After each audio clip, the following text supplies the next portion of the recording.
Les gars, vous avez entendu parler de la conférence internationale sur la planification familiale qui va se dérouler en novembre prochain en Thaïlande? Je pense, oui. Je pense que j'ai vu quelque chose de ce genre-là circuler. Mais moi, je ne me suis pas intéressée parce que je sais déjà de quoi ils vont parler. Mais comment ça? D'habitude, ils vont parler de couverture sanitaire universelle. Et c'est pas important à mon avis. On a bien d'autres choses à faire que de parler de ça. Pourtant, j'espère que tu ne penses pas comme elle.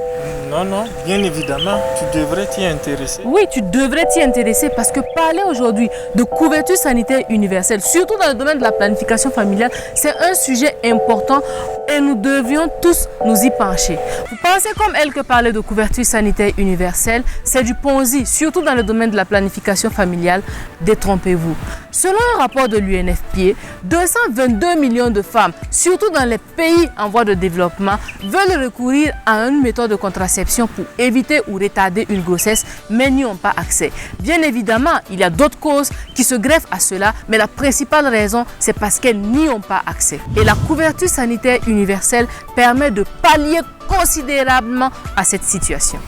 Débattre autour de la couverture sanitaire universelle, surtout dans le domaine de la planification familiale, c'est réfléchir à des pistes d'innovation, de collaboration afin d'accélérer l'atteinte du dividende démographique dans les pays en voie de développement comme le Burkina Faso.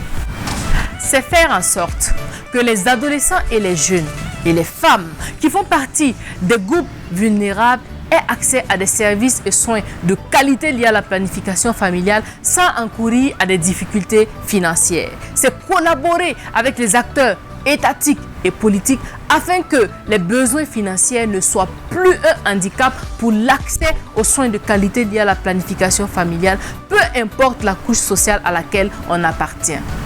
L'accès à la planification familiale sauve des vies. Et lorsqu'on y investit, on travaille par ricochet à accélérer le développement économique des nations, à assurer un développement durable, inclusif, en tenant compte des innovations pour répondre aux besoins spécifiques des groupes vulnérables et marginalisés, surtout dans le domaine de la planification familiale et de la santé reproductive. Couverture sanitaire universelle et planification familiale, parce que chaque vie compte.